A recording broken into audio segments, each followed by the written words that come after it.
Oh, welcome on this Sunday morning to the Sunday morning relaxed coffee with Rayo and Chaffee show. Unless you prefer the coffee with Chaffee and Rayo show. Either way, they both have coffee in common. Unless you drink tea, you can call it whatever you'd like. So it's Sunday, Mr. Rayo. Good morning to you. Good morning to you. Yes, indeed. Kind of a cloudy start to our day, but as I speak to you now, the sun is breaking through up here in wondrous Putnam County. So I Lovely. suspect I suspect we'll have partial sunshine. And after a day yesterday, which started out up here with a low temperature of 6 degrees, Joe, and And only getting I got down to a dozen. uh Although West Hampton got down to three. huh. And West Hampton, as we know, radiates like no other place on the surface of the earth. Yeah, So I think the wind dropped off in maybe the last hour or two before sunrise, and it allowed a lot of cold spots to drop off. But you know what? Even the warmer urban areas wound up below guidance because New York City bottomed at 14. I even noticed Washington D.C. For example, I think they bottomed out at like 16 or 17 when the guidance was giving them about 20. So this little shot of Arctic air I guess you want to say slightly outperformed for what it's worth. But and I, everybody was talking about how frigid it was out there, and when I hear that, I just shake my head because I remember back to Februarys of old where there would be days where temperatures would barely make it to above 10 or 12 in the afternoon hours with bright sunshine. And right, here we have now been accustomed to seeing the local news media refer to a frigidly cold day as a day where the low temperature was more like low teens and highs were in the upper 20s. Oh, that, you are never ever going to get them to change their apocalyptic visions of the world. Okay, yes. because if the world isn't coming to an end, there really is no point to them existing. Really, so honestly, didn't you think about it? Speaking of which, the big story here is this weekend, of course, is Storm Dennis, which is actually impacting Great Britain. And I was reading about how this may wind up being, Joe, the second strongest North Atlantic storm ever observed in terms of pressure. I mean, the I think the pressure was down to 916 or 915. I mean that's a Category 5 hurricane Yes. in play. So that's a pretty rare occurrence indeed. I'm going to bring up the I was looking around at some of the European websites. It's so hard to find. You know, it's so hard to find stuff from the standpoint of the European weather services, and then they make such a big deal about whether it's shared or not, or if it's on a commercial site or not. And it's all this fine print. It's like what? It's weather, for God's sake.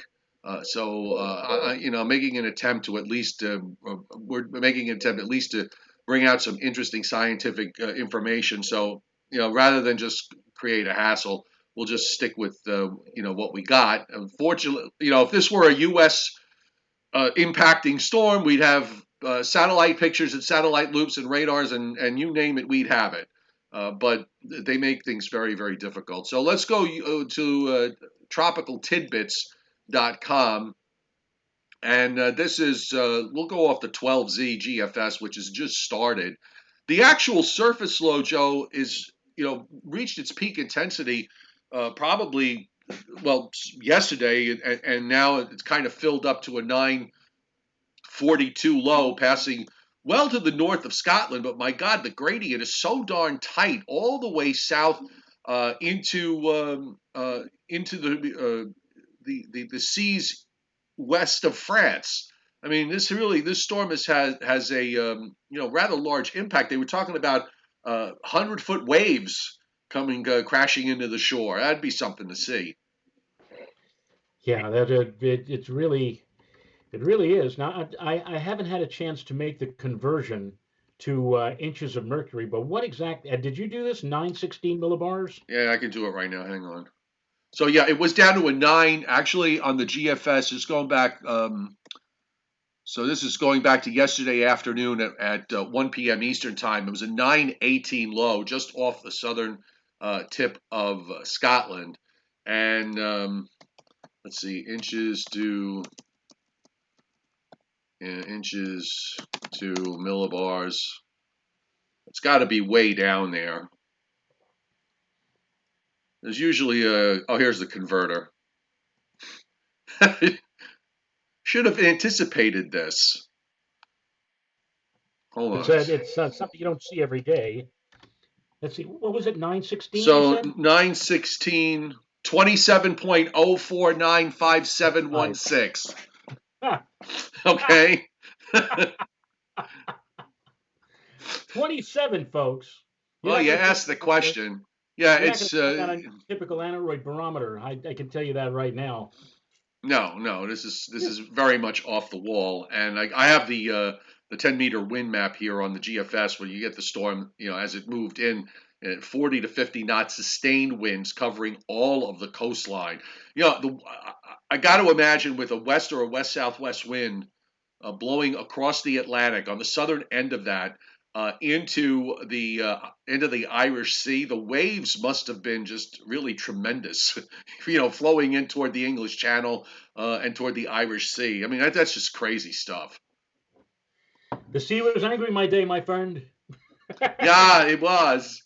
And by the way, this is going by the low center at 0Z, so that's midnight London time tonight, is just about even with England, Ireland, and Scotland. And then by tomorrow morning, by 1 a.m., it's to the northeast. And by 7 a.m., that low center is gone. There's another low that forms behind it, but it's a plain old 976 category 1 type low that passes north of Scotland. And then another big gale heads up towards Iceland come Wednesday and Thursday. So the Eastern Atlantic and the Northeastern Atlantic, at least, is very, very busy. I pose this question, Joe. Let me come back to you full screen. I want to get your idea on this because I apparently this morning set off a controversy on my various websites. You know me. I'm always causing trouble. So here's the thing. We saw we have a 916, a low that got down to 916 millibars out up there in the North Atlantic, right? Correct? Right? Okay. The storm, and actually it was two lows because you had a lead low that was like in the 920s, and then that rotated around, and then the second low came around. And this is the last system that moved off the East Coast late last week that became this big animal. So the storm development and the pattern that is set up across the North Atlantic was due to a strong, an off the wall, off the charts, negative North Atlantic oscillation. Correct? Correct. Low pressures across all of the Arctic region, creating this humongous fast flow across the Atlantic. Correct? Correct. Okay, so here's what I'm thinking. I'm thinking, and oftentimes it's been my experience that when you watch these teleconnections, sometimes they give you a picture. It's distorted. People, I say, always use them the wrong way.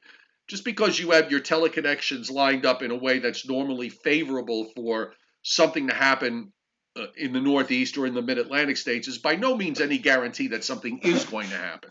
But one of the things that I've noticed over the years is that whenever we get to a point in a pattern, you get into a weather pattern that locks in for weeks. So your teleconnections are not going to really change very much, and that's what we've seen. What we actually have seen also is the fact that as we've moved through time, the teleconnections kind of push their way up to these off-the-wall readings on the NAO and the PNA.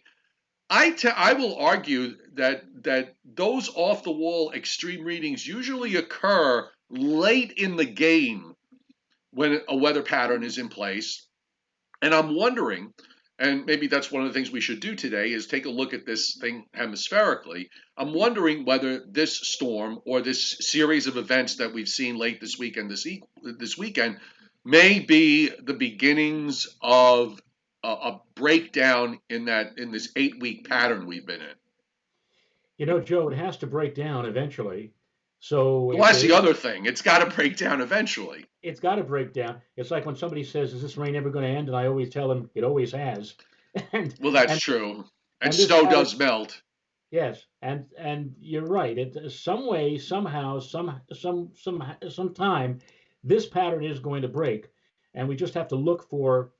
It may be a little signal, but it may be a signal that or there may be a crack or a gap that's happening that may eventually lead to something more significant in the days and weeks to come. And so, yeah, I would.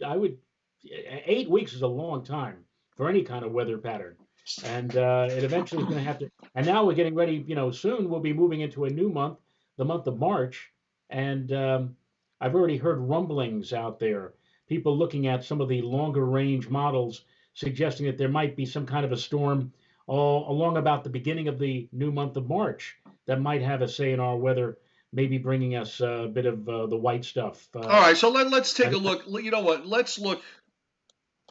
And I know there's a certain ambivalence when it comes to this sort of stuff with snow lovers who tend, weather lovers who tend to get very emotional about things, saying it's not going to happen because I said so. Okay, and I'm saying I'm thinking that that's probably not a good way of looking at things. So I'm just going to bring up. I'll start off with the teleconnections. One of the things that does change in a market way here in the next 5 days. So it is going to go positive unless there's a monumental, the model really is screwing up here.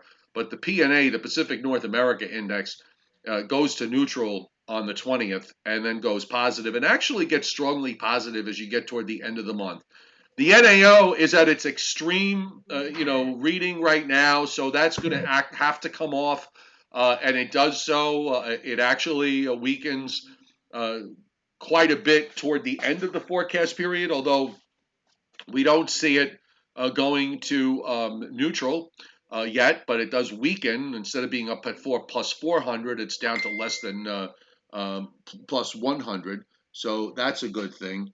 And the East Pacific Oscillation. Now, here's something that was, yesterday the EPO was forecast to go negative after about the 24th or 5th of February. Now it's goes strongly positive this week, and then which is kind of odd because we are going to get a cold shot of air later in the week. One of the problems when you talk about these teleconnections with absolutes, Joe, is the fact that they cover such huge geographies. So it really depends on where that positive reading is being generated from, because that impacts where the troughs and ridges are. the PNA shows signs, as you just have on the screen there, the dropping from or rising from negative to positive toward the end of this month.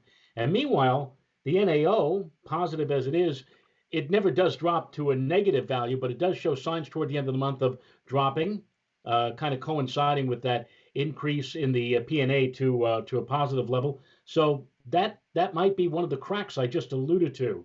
That because we've had off the wall PNA in the negative values and off the wall NAOs in the positive values. Now at least we're beginning to see things change or shift toward a more well for snow lovers and for people who want storms, more of a pattern toward the end of this month Right. of of something a little bit more manageable, if that's Well, the word. well, I also think I wonder what the fact that what this shot of cold air that we had for the last 2 days, be it's only for the last 2 days, and I understand that, but um, perhaps that's another sign that we're seeing some cracks develop in the pattern because it seems like it's trying to do something a little different. Although when I move the upper air for the GFS this week, there's no shocker here that we do go back. At least briefly, you kind of go back to a bit of a fast flow. But then it does bring another trough through the eastern part of the United States around midweek. So we will see that colder air come back in for a day or two. And it's not quite far enough, but we're into next Sunday. Uh, starting to look a little bit less organized across the Arctic regions. It's as if you're starting to see, more lows beginning to develop. I want to see if I can just at least trace back the upper air, the system for Thursday that's going over England now, and that is over Great Britain now. So this is this morning on the hemispheric view, and here is what represents the storm Dennis. Okay, that's passing by up to the north. So why don't we follow this along and see if it does wind up doing anything, because it does move. It eventually kind of wraps up into the see. It doesn't really. I'm trying to, I always like to run these things backwards because then you can see where things have come from.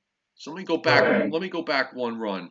See if we can just kind of trace what's happening with what the deal is with Dennis. Okay, so there's your upper feature. That's Dennis now. It's over north of Great Britain, moves into the Arctic regions, and it kind of gets wrapped up into a system that's over near the North Pole, rotates around. See, now in the time that happens, Joe, you start to get, I'm just looking at here, just watching this here. So let me go back.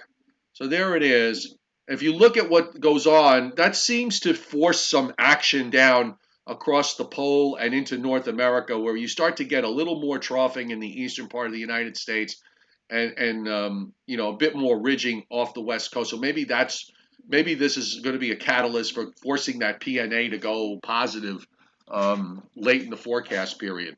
I don't know. I'm just kind of throwing things out there. You're running out of time either way. You really are, because it's the 16th of February. Half the month is done. So you're really about trying to get a weather pattern to change enough so that you could maybe get something in that first week or two of March.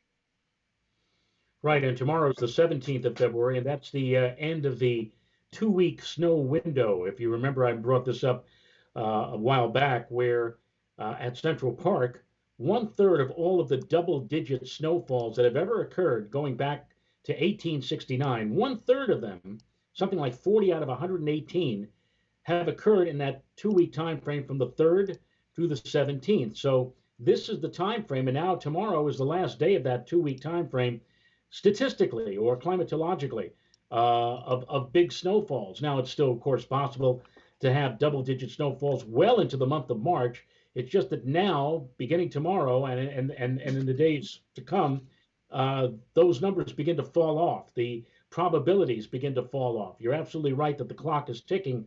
So if you want to see a significant snowfall, time indeed is going to start running out quicker after we get past tomorrow. I agree. And, of course, this is all of this can happen. It's still probably going to boil down to a very, very short window of opportunity where, and everything's going to have to time out perfectly. You're going to have the cold air in the right, the cold high, the cold air in the right spot, lows in the right spot. Anything that is slightly off is going to um, pretty much uh, disallow everything that we've said at this point. By the way, I wanted Timothy Veltman just sent me a quote from Ryan Mao, who I've read from time to time, and he's just talking about the system in the Atlantic.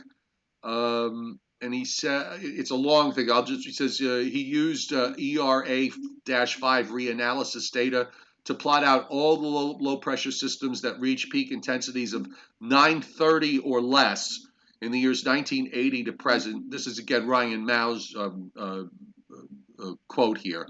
Oddly enough, most, if not all of them, were non-tropical, since the majority of our major cyclones and typhoons and hurricanes never get that low. There were more than 450 storms of this magnitude in the southern hemisphere, but only 16 in the north.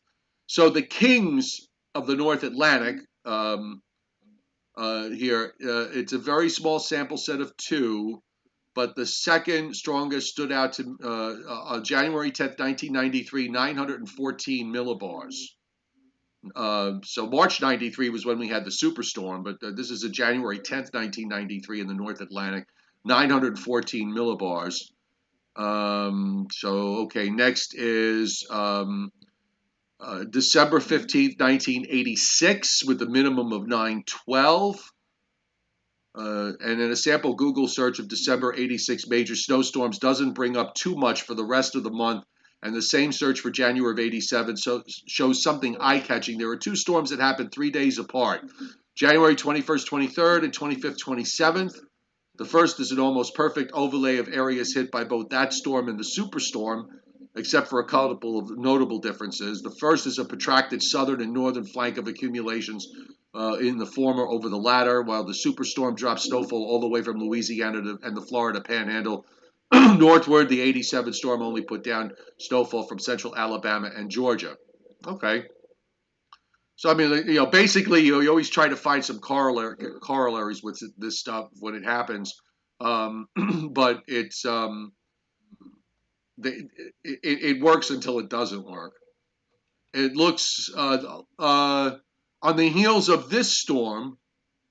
This is the '87 storm. The second one focused mainly on the southern mid-Atlantic to eastern Long Island, Cape Cod.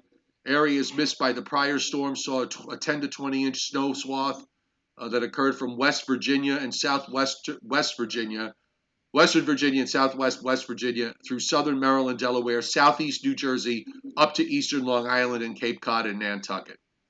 So there you go.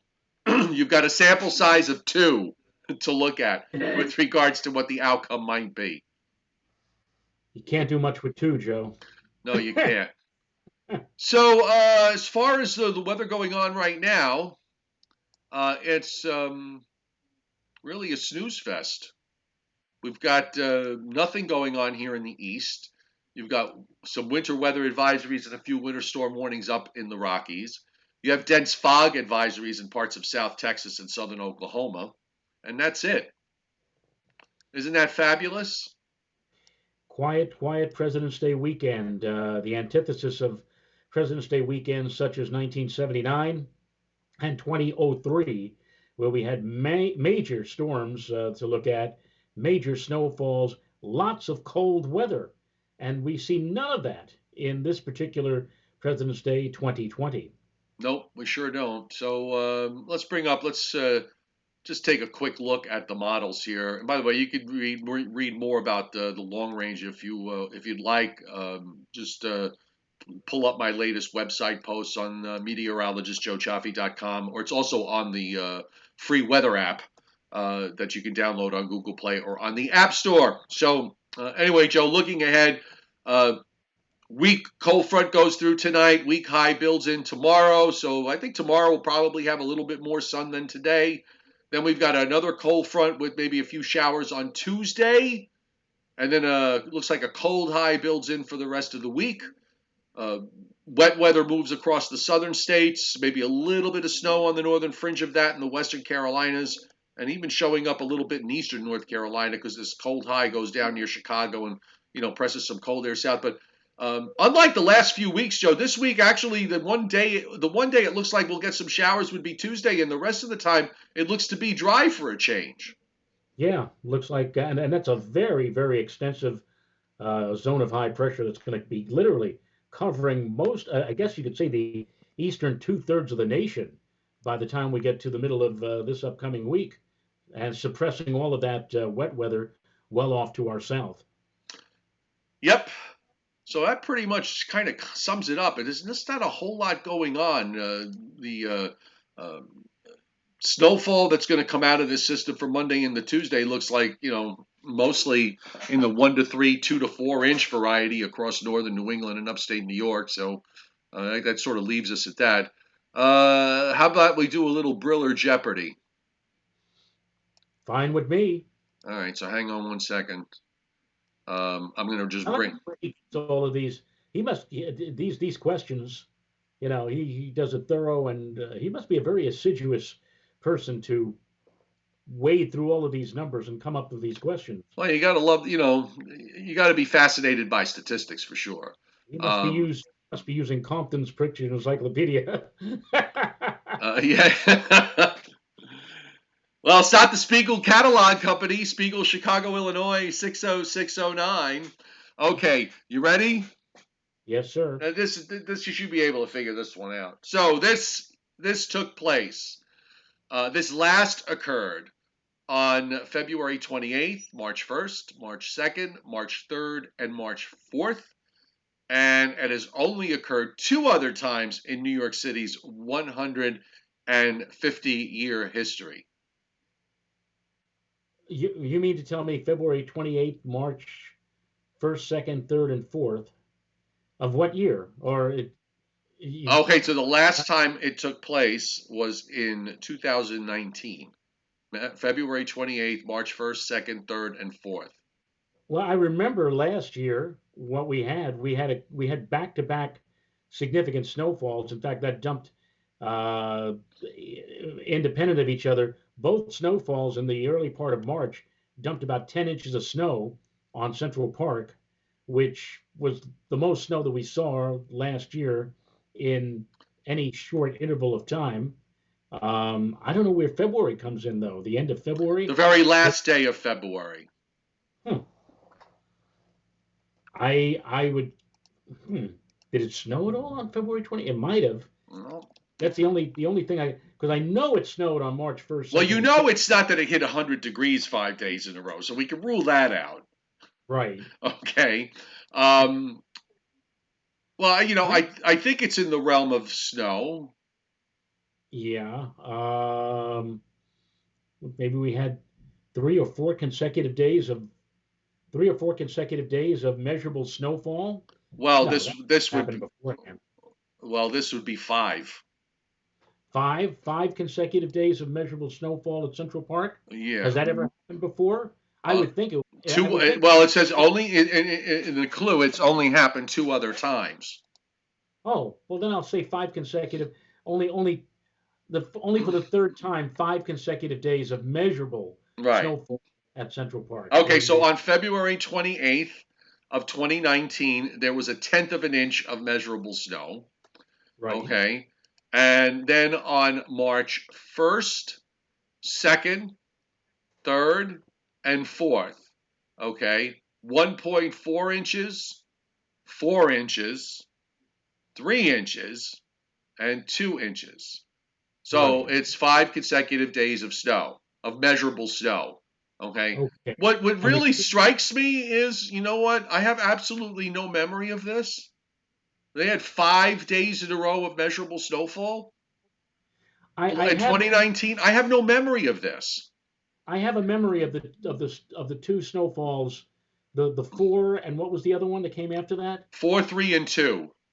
I have a memory of the 4, 3, and I'll tell you what, the three and the two probably occurred late on the second into the morning of the third, and kind of somewhat qualifies as one singular storm. I do remember that the first few days of last March, we had more snow in a very short interval of time than we had all through the previous days and weeks. Right. Uh, those were the two. That was the big snow period for us last Well, year. I would say, you know what, Joe, the reason why I don't quite remember this is because of the fact that this is one of those instances where out here where I am, not all of this was snow. There was probably more rain than snow in all of this. If I pull up, I'm going to pull up MacArthur's um, stats here. Let me bring that up for the I same do remember. dates. I do remember it was a very wet snow. Yeah, see, for Uh, MacArthur, the numbers were 0.2, 1.8, 1.5, and zero point 0.5. So less than okay, half of what the city, what fell to the west. right. Because everything last year changed to rain out by me, so it was that now makes complete sense. So uh, onto the chat board. 99 folks on a Sunday, which is not so shabby on a Sunday on a holiday weekend. And Yeah, considering that there's very little, weather going on, but, that's yeah. it's nice that those of you have taken the time out to join us today. Oh boy, I wish there's no storm we can really focus on that we could talk about here, Yeah, at least from the short term. somewhere back when we started, I noticed on the chat board that somebody said they were watching us from a cruise ship that was off the coast of Cuba. I Really? don't I don't remember who that person was, and I do remember seeing it. And you were in the midst of a long dissertation, so I wasn't going to interrupt you simply to tell you that. But there is somebody out there, and maybe he could post again. But he's on a cruise ship off the coast of Cuba, watching us on this Sunday morning. Wow, that is very cool. We got people that watch us from all over creation, for Christ's sake. Yes. Even someone from Australia. We haven't gotten anybody from Antarctica yet. That's the nut that we have to crack. Quincy McCoy, welcome. He says, I have a question. Could there be a brief storm off the Carolina coast this Thursday and possible wintry weather in eastern North Carolina? And could it depend on the moisture and the cold air timing? That's with that cold front that comes through the east on Tuesday and settles across the south. And actually, the GFS has been kind of showing a little bit of frozen precip on the northern fringe of that moving through the Carolinas. I would say it's not impossible. Correct, Joe? Well, 10 or 12 days ago, the long range models of GFS, for example, had a full fledged coastal storm and Well, we knew was that wasn't going to happen. and suggested that around the 21st or 22nd, that even up here we were going to see a possible significant snowfall. But that obviously has now turned into just a flat wave on a front, and even that, I mean, if this high is as large and as extensive as what the models are suggesting, that whole thing just may be squashed by the time we actually get to later Well, yeah, later. that ain't coming here though. But for where he is, if he's down off in eastern North Carolina, maybe he's going to be on the fringe of that. Yeah. By the way, it's Ryan Hestava who's a regular here. He's on the cruise ship off the coast of Cuba, which is very cool. They're not blocking us in a communist nation.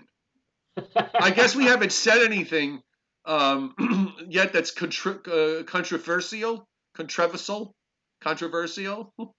Um, Is this Radio Free Joe? it could very well be. The MJO is going into phase 1 and 8 in March, and that gives us the same weather as phases 5 and 6 gives us in February. Adam, I'm not sure about that. I thought phases 1, 8, 1, 2, and 3 are cold, so why 5 and 6 are warm? I'm not sure if you're trying to make a connection because of the rise in the normals. So I'm not understanding where you're going with this. Um, yeah, I mean, look, that's look. I think there's going to be a small window at the very end of February, beginning of March. I guess if you want to compare it to last year and looking at the stats, it turns out that there was um, a small window of opportunity that opened up last year. So maybe it's opening up again this year in much the same way. We'll have to just wait and see on that. Uh, let's see.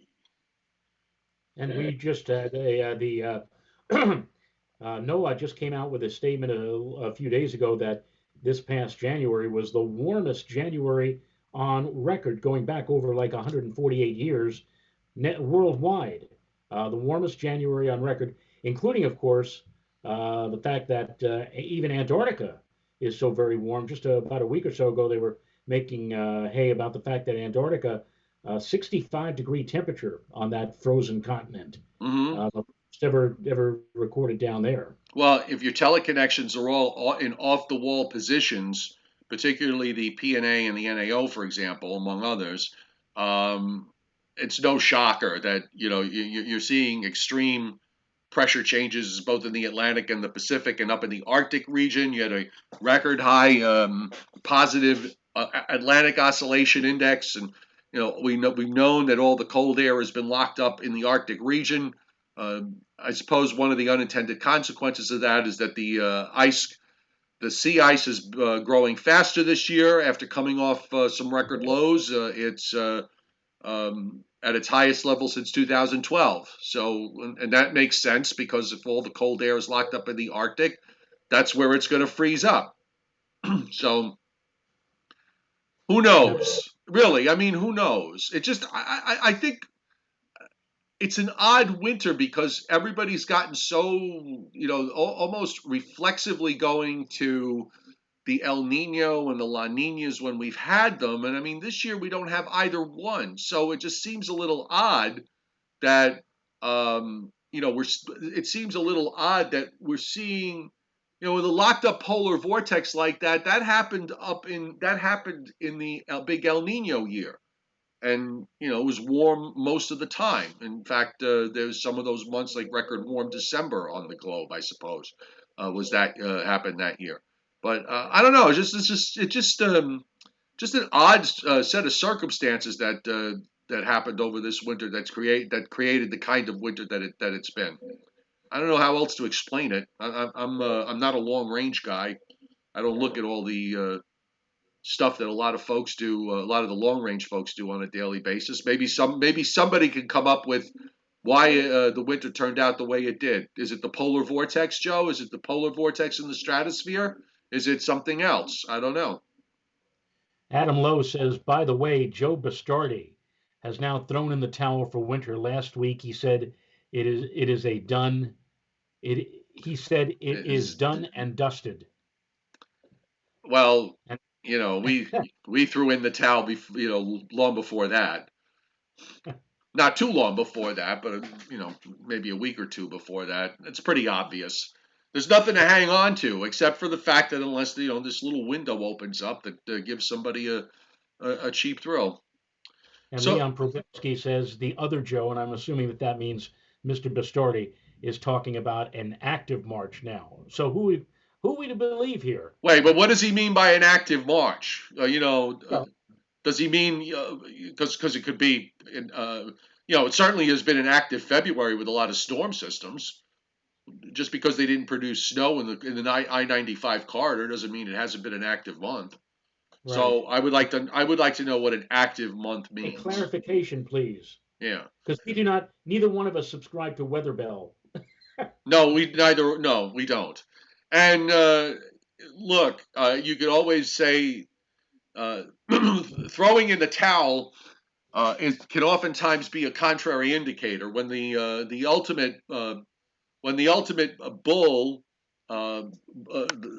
What I mean by bull is when someone who has a very bullish view on a certain outcome and holds on to that bullish view, even though it's everything's going against them. Sometimes when they throw in the towel too late.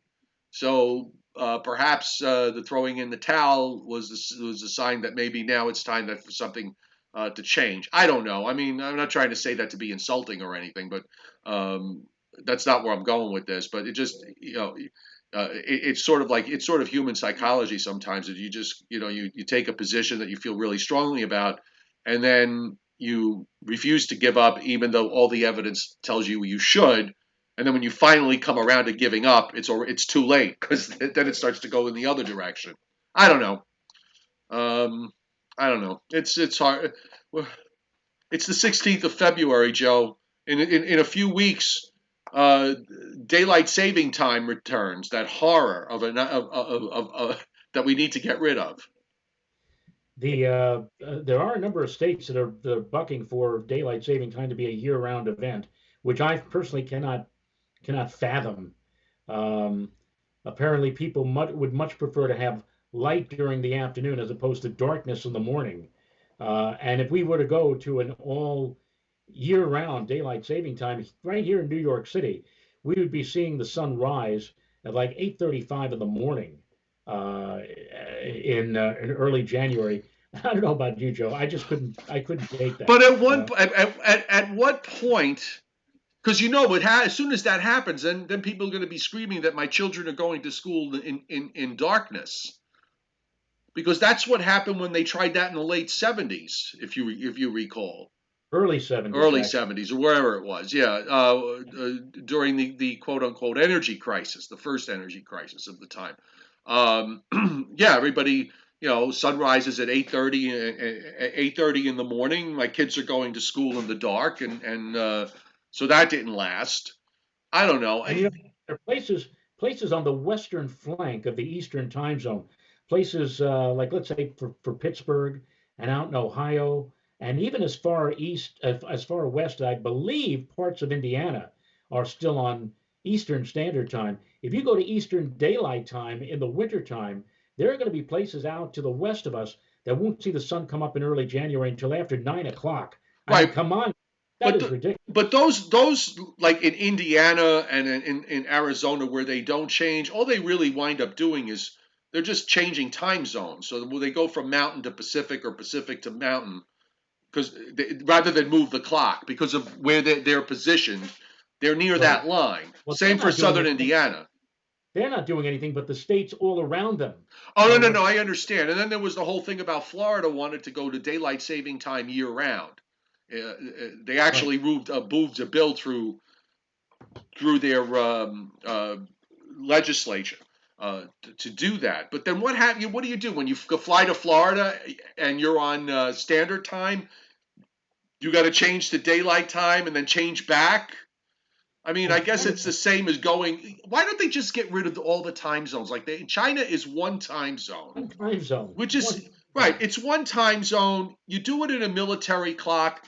You get used to the idea that midnight is so we go or we all go to Greenwich Mean Time. Why don't we just go to Greenwich time? This way, it's the same time everywhere, regardless of whether it's day or night.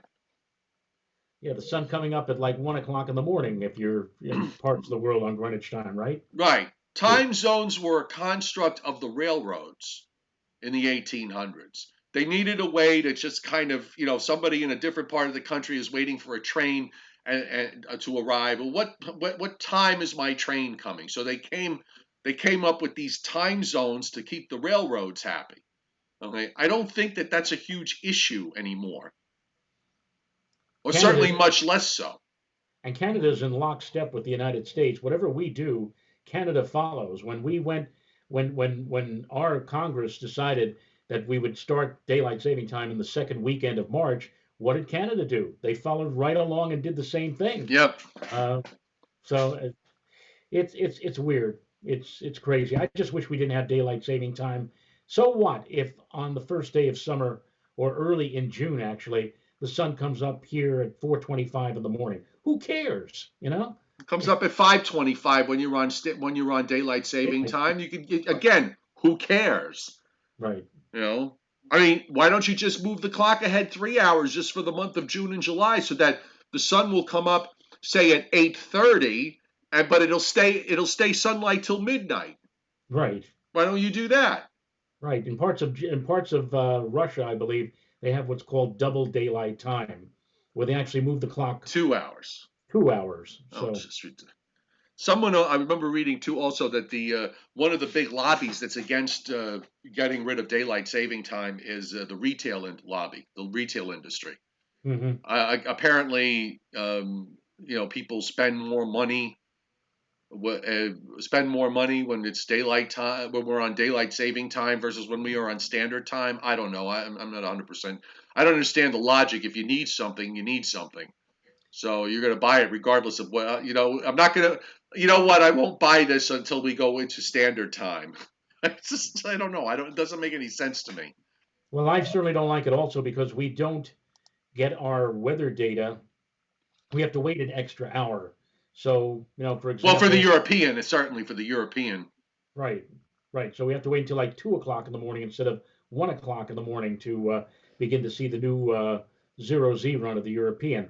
And, once we go back on daylight saving time, especially if we have a significant weather event coming up, Yeah, we have to because deal with that. I'm not staying up to 2 o'clock in the morning. I'm just not. Yeah. Oh, All right, so look, it's a Sunday, so it's a holiday weekend and it's a Sunday, so let's call it a day and head out to whatever it is we're going to be doing. I have to go to Costco. well, this afternoon I'm going to be attending with my lovely wife Renata the German American Club's monthly meeting. It's a meeting where we're going to have spaghetti and meatballs during the meeting, Oh, Bill. well, that's interesting. So we'll have that, and then we're going to have what's called the rat race, where the club attempts to um, get funds or make funds, they have 7 or 8 giant rats, plastic, of course, or rubber, and they put them on the floor, and then they roll the dice and they move the rats up, and you put your money down on a specific rat, and if you win the prize, you win the money, and if you don't win, the money I think goes to part of the money goes to the club. Whatever. It's Rat Race Day at the German American Club. Well, you know what? Far be it from me to delay your impressive schedule, and so You know, I, I I, have an exciting afternoon planned yes, because I I will be going to Costco and pretty much getting my free lunch by making sure I stop at all the sample tables and tasting whatever it is that they're sampling out. As long as it's reasonably edible, I'll save money on a meal. and I'll also need to start. I have to do this. I'm going to start my snowblower up because I haven't used it since the 19th of January. And this is the way this winter has been, going 20, 30, even 40 days without without needing the snowblower. Hmm. And I just to start it to make sure it doesn't get gummed up or whatever, or just to get it to run for a little bit. Unlike previous winters where some years I've run that darn thing like 15 times. Right. This year I've only had to run it twice, believe it or Well, not. you go do that. Have a great Sunday, everybody on the board. Thanks for being here on this Sunday morning. Joe and I will be back tomorrow night at 7 o'clock at our regular time, unless you've got something to do tomorrow. 7 o'clock it is. It is. So we'll see you tomorrow night at 7 on the Joe and Joe Weather Show. And in the meantime, if you really need to check on what the weather's going to be like, you can always jump on my websites or on the app or anything else. Otherwise, enjoy the rest of your weekend, and we'll see you tomorrow. Good night, everybody. Good afternoon, everybody.